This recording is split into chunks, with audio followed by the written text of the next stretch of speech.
হরে কৃষ্ণ। হরে কৃষ্ণ। তো ভগবানের অশেষ কৃপায় এবং সাধুগুরু বৈষ্ণবদের আশীর্বাদে হরে কৃষ্ণ। শুভ নববর্ষ সবাইকে। হরে কৃষ্ণ।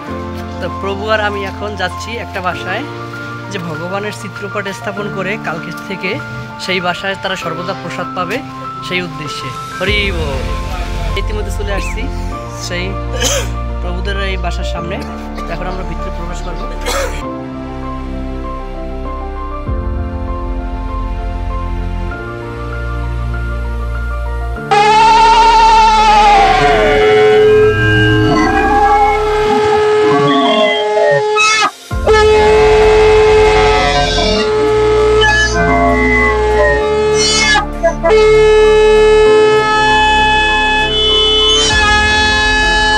হরে কৃষ্ণ। হরে কৃষ্ণ। তো ভগবানের অশেষ কৃপায় এবং সাধুগুরু বৈষ্ণবদের আশীর্বাদে এই যে দেখতে পাচ্ছেন আমাদের দুর্গা মাতাজি বহুদিন ধরে যে ভক্তিমতী মন, সে ভগবানের অনেক সেবা করে থাকে, সর্বদা ব্যস্ত থাকে বাসায়। তারপর ভগবানের সেবা, ভগবানের জন্য পুষ্প, তুলসী এবং অন্যান্য সেবা মন্দিরে করে থাকেন।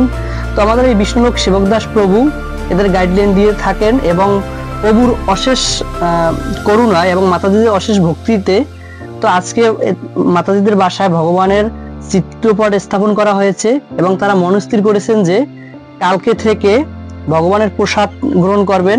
তো এই সুন্দরতম দিন নববর্ষের শুরুর দিকেই তারা এই ব্রত গ্রহণ করেছেন।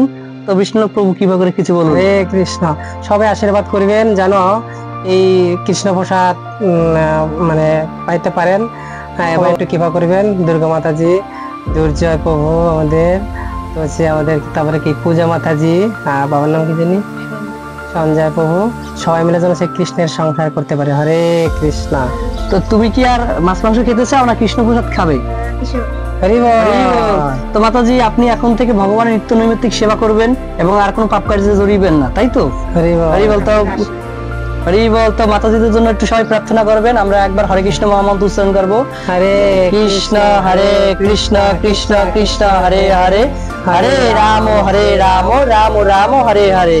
হরি বল।